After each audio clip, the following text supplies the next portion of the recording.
Hello there, and welcome to a video. Now, as you can see, I'm playing Minecraft, if you don't have eyes. Now, hey, this might be contradicting some of the things that I've said in this YouTube channel. However, I think it's important for you to sort of have those things that you do where you just don't think. And Minecraft is one of them, if I'm going to be honest. So, also, I feel like I can explain topics like the things that I will be covering pretty well if I play Minecraft. Now, I got this idea from Redeemed Zoomer. He makes videos on theology, and actually, this is his own Minecraft server that I'm on right now. I was gonna originally create a single player survival world, and I actually made some progress on the sort of the world. However, it just kind of got really boring. But I started to play this sort of server. Don't mind the lag, by the way. It's just everything's rendering.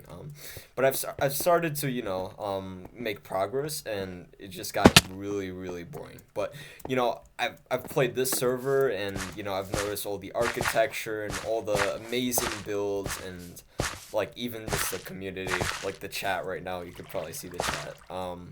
I love it, and so I just wanted to sort of make videos on here. Plus, like look at my toolbar. Like I have so much more things than in single player. Like I have an elytra. I bought that for 38 diamonds. Okay, but anyways, back onto the topic at hand. I'm not a Minecraft YouTuber here. I'm well, I guess now a Christian YouTuber, and I'm gonna explain why that is. I didn't want to leave you guys in the dust, okay? I didn't want to start make like Christian YouTube videos and you guys being confused like, okay, so he converted into Christianity now. Oh, okay. Like how did that happen? Why did it happen? And why are we, starting from secular meditation Buddhist monk traditions to more of that Christian sort of traditions. Now, I'm going to explain not like how I got into Christianity. That's going to be more of like the later videos that I'll have recorded and uploaded here. But I'm going to explain why I got into Christianity in the first place.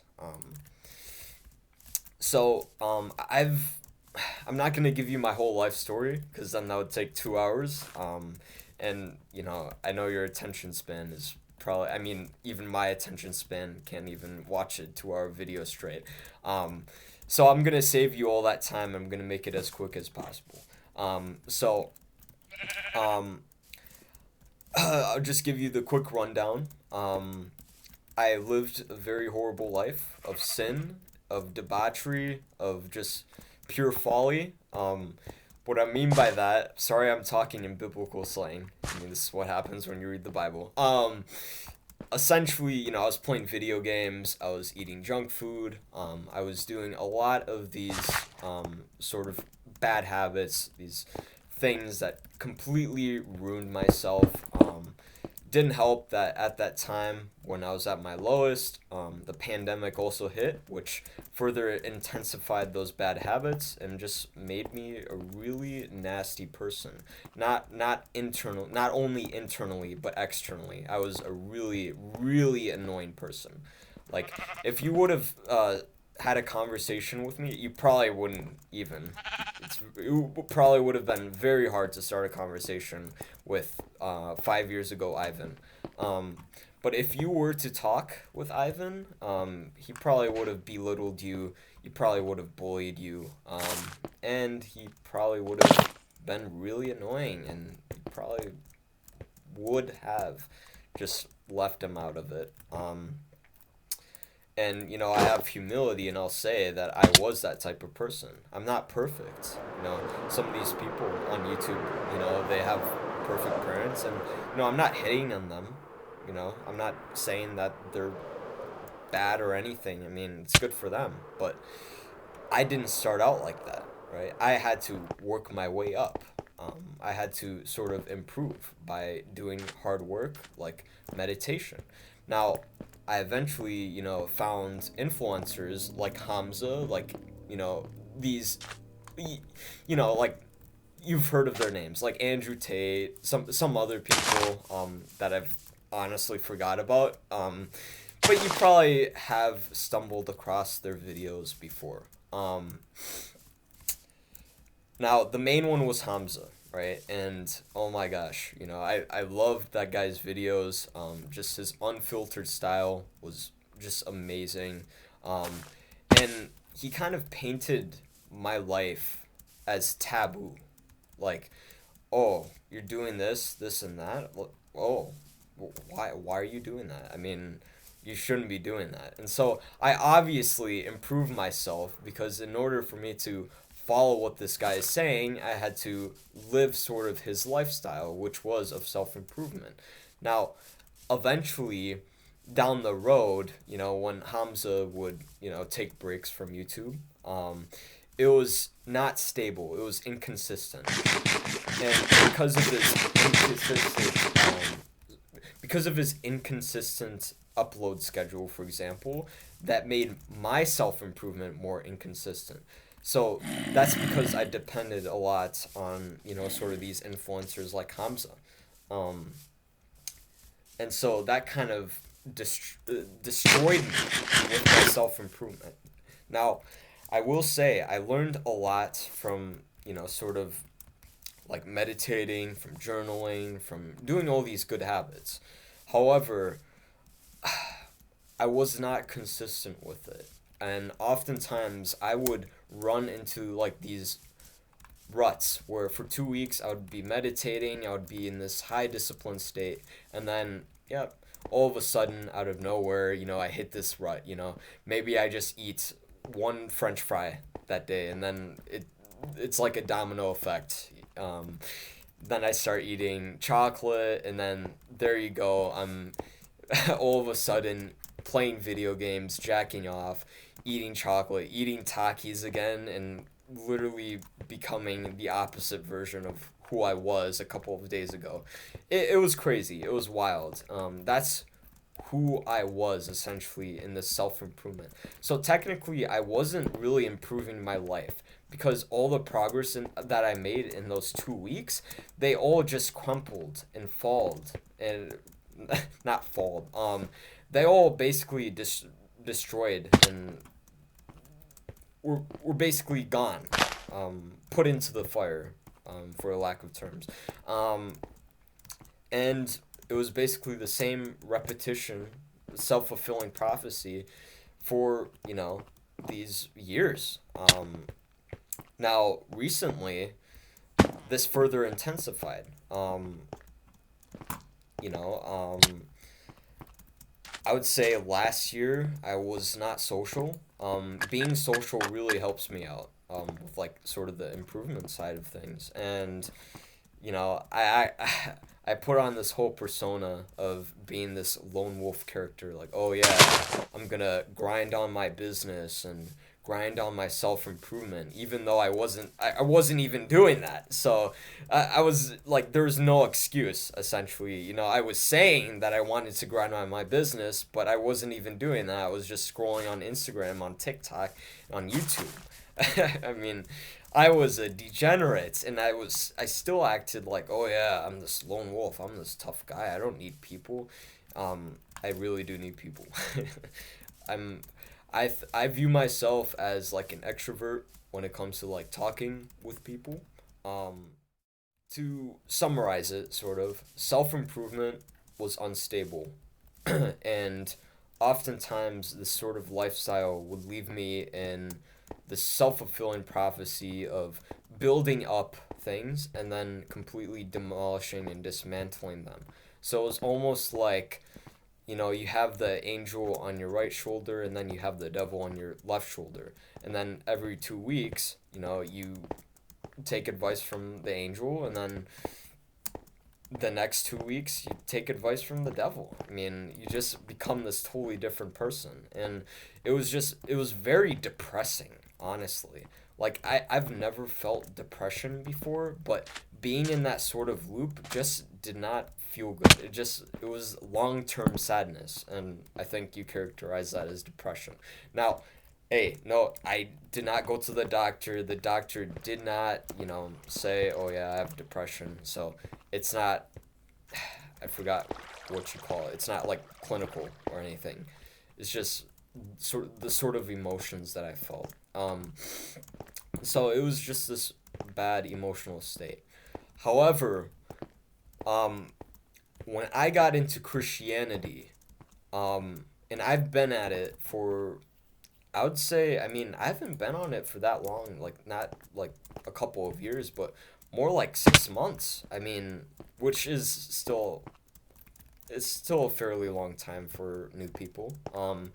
But considering like the people in the server, for example, they've been Christians for, I don't know, like 5 years, 2 years. Like they've grown up with sort of that Christian lifestyle. Their parents were Christians. Their parents took them to church.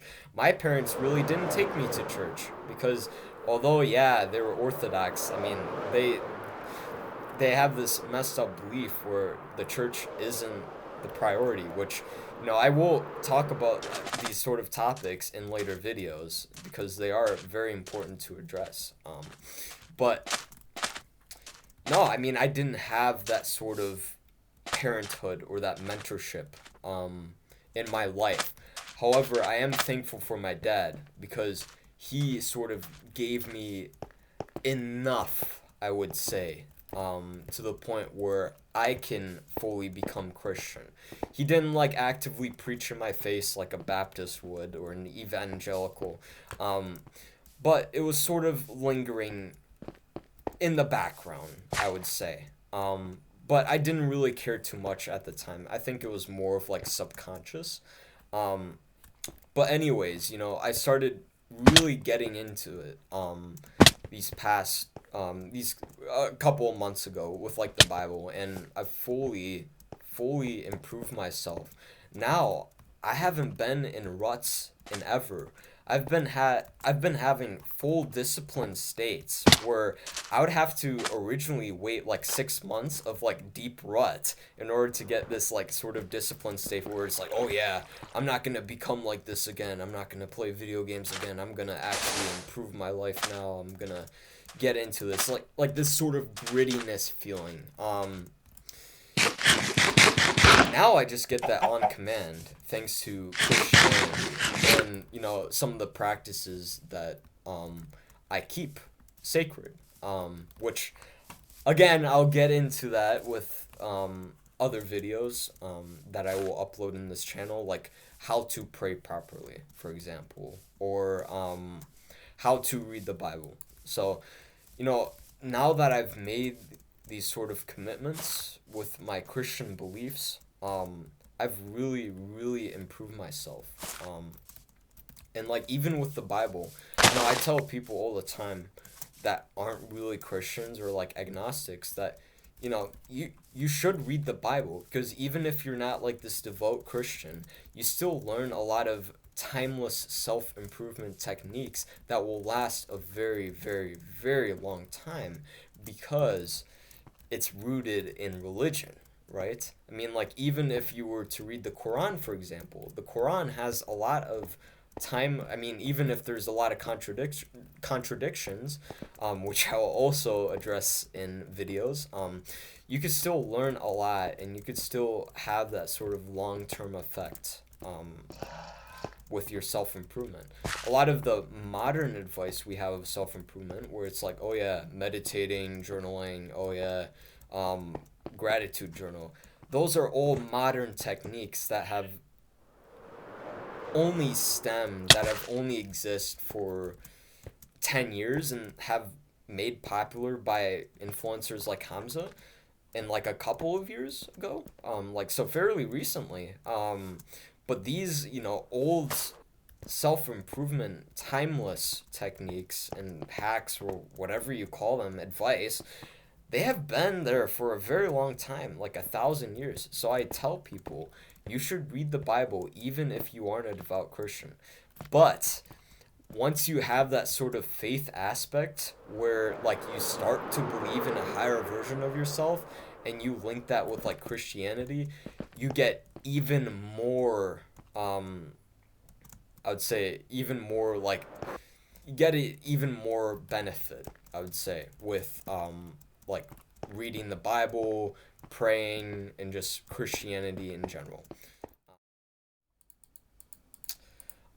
Another thing, it wasn't this sort of magical conversion like these Baptists preach. Like, oh yeah, like out of nowhere an epiphany came at me and said you should be a Christian, and oh my gosh, and at that moment I was saved. It was more of a build up through sort of subconscious external in the background sort of things. There were a lot of catalysts in my life too that really like improved my faith. Um, I'm not gonna talk about those specifically in this video, because again, this I mean, if I would mention that, if I would like speak about it, it would probably be like 2 hours long. This video, and I. But anyways, that's why I became a Christian. You're gonna be seeing some more videos on Christianity, and I'm gonna be really getting into it. So yeah, guys, I hope you do well. Peace be with you. Have a good time. Have a good day. Happy Hanukkah. Happy Christmas. Happy October. Happy Halloween. Yeah, I forgot what it was called. All right. Peace.